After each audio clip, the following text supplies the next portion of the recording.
पाकिस्तान तहरीक इंसाफ के social media का ये इशू है कि वो माइनस इमरान के मामले के ऊपर बहुत सेंसिटिव है। This will be a big challenge for the establishment कि वो इसे कैसे काउंटर करती है। एसआईएफसी पर भी बहुत संगीन इल्जामात आयद किए हैं। मिनरल्स बिल है, इसके ऊपर मैं एब्सोल्युटली नॉट कहता हूं।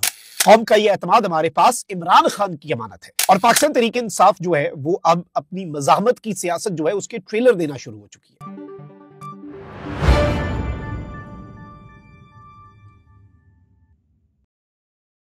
बिस्मिल्लाहिर्रहमानिर्रहीम, अस्सलाम वालेकुम। मैं हूं मखदूम शहाबुद्दीन। आज 13 अप्रैल 2025 इतवार का दिन है। नाज़रीन इकराम, इस वक्त जो सबसे बड़ा इशू पाकिस्तान में बन चुका है वो खैबर पख्तूनख्वा में माइंस एंड मिनरल तरमीमी बिल है।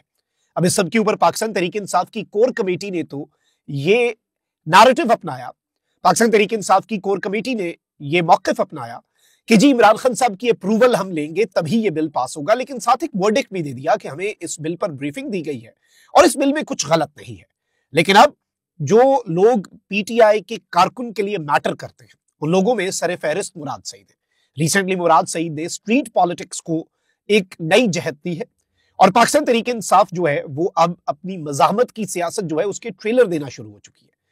सेंटर में बैठी, जो विफाक में बैठी पीटीआई की बाहर दस्तयाब लीडरशिप है, ऑल्दो वो इस सबको एंडोर्स भी नहीं कर रही, लेकिन साइमल्टेनियसली पंजाब और खैबर पख्तूनख्वा में जो मज़ाहमत है उसके इशारे भी मिल रहे हैं।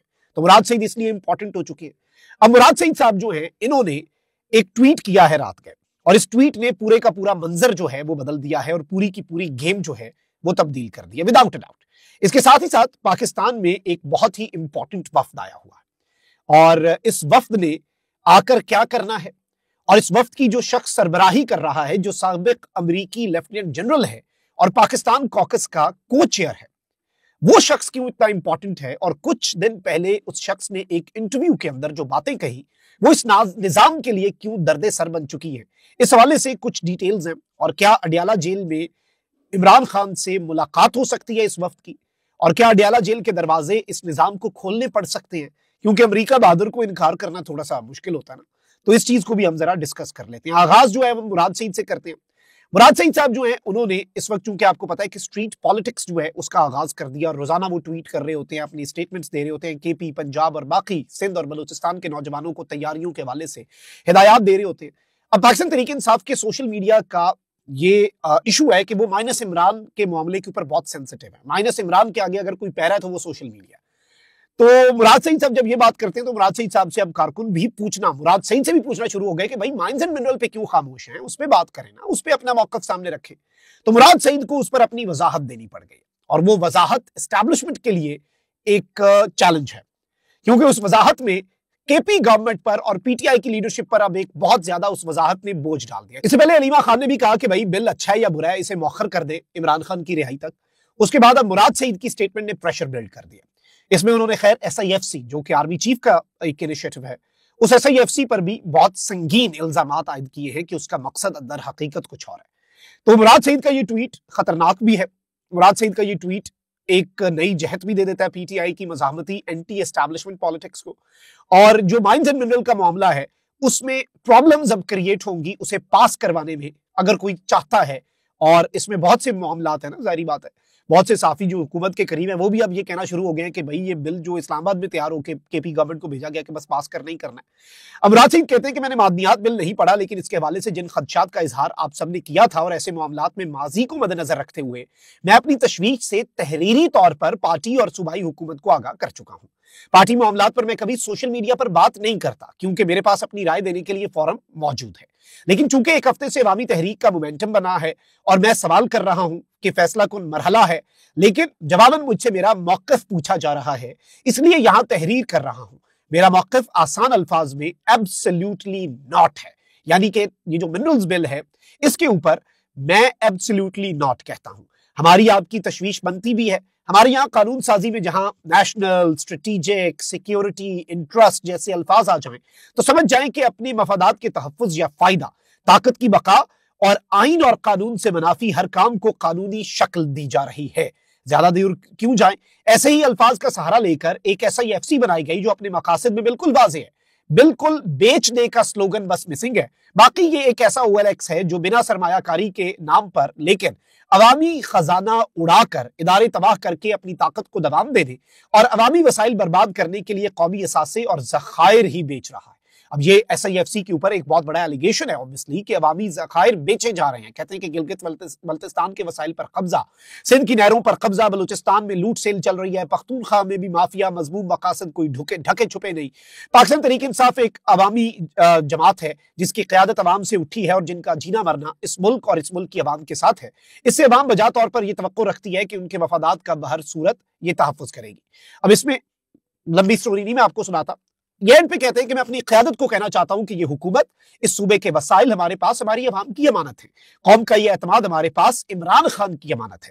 मुझे यकीन है कि दानिस्ता तो आप कभी इस अमानत में खयानत करेंगे नहीं, लेकिन नादानिस्तगी में भी कोई कोताही हुई तो ये कौम कभी भी हमें माफ नहीं करेगी, क्योंकि ये इमरान खान की क़यादत में ये जमात PTI जो है इस वक्त अवाम की आखिरी उम्मीद है। अब मुराद सईद का ये ट्वीट बहुत इंपॉर्टेंट है नाज़रीन कराम, क्योंकि इस ट्वीट ने गेम बदल दी है। जाहिर बात है कि अब ये बिल का मामला, पब्लिक प्रेशर मजीद बढ़ेगा ना। PTI का कारकुन भी अब इस पे एब्सोल्युटली नॉट कह रहा है कि बस जी गाली मुक्की, करना ही नहीं है ये। तो अगर ये इतना इंपॉर्टेंट है तो क्या खान साहब को पहले रिहा करना जरूरी हो जाएगा निजाम के लिए? गेम फंस चुकी है।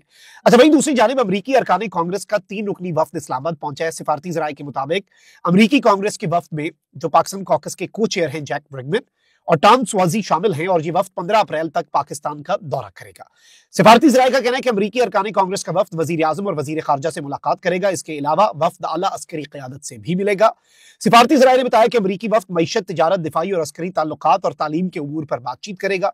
जराये के मुताबिक अमरीकी कांग्रेस वफ्द की मुख्तलिफ सियासी जमातों की क़यादत से भी मुलाकात का इम्कान है। अमरीकी वफ्द आज़ाद कश्मीर और LOC का भी दौरा करेगा। अमरीकी अरकान कांग्रेस वफ्द के दौरे के मकासद पाकिस्तान अमरीका दो तरफा ताल्लुकात को फरोग देना है और स्पीकर कौमी असम्बली वफ्द के अरकान के एजाज में इशाया भी देंगे। अब सूरत हाल बड़ी दिलचस्प है। जैक ब्रिगमैन ने कुछ अर्सा पहले एक इंटरव्यू दिया, कुछ दिन पहले बल्कि, और उनसे जब पूछा गया कि भाई आप पाकिस्तान के मामलात के ऊपर क्या इमरान खान साहब से भी मिलेंगे और क्या आपको पाकिस्तान की एस्टैब्लिशमेंट पाकिस्तान के मकबूल तरीन सियासी रहनुमा से मिलने देगी, तो जैक ब्रिगमैन ने कहा कि भाई हम तो कोशिश ये करेंगे कि ज्यादा से ज्यादा लोगों से मिले। और अब यहां पर गेम चेंजर क्या, उन्होंने कहा कि हम वापस जाकर जो हकीकत हुई, जो एज इट इज हमने ऑब्जर्व किया, जो हमें बताया गया, वो हम ट्रंप एडमिनिस्ट्रेशन को बताएंगे ताकि हम अपनी फॉरेन पॉलिसी को उस हवाले से शेप कर सकें।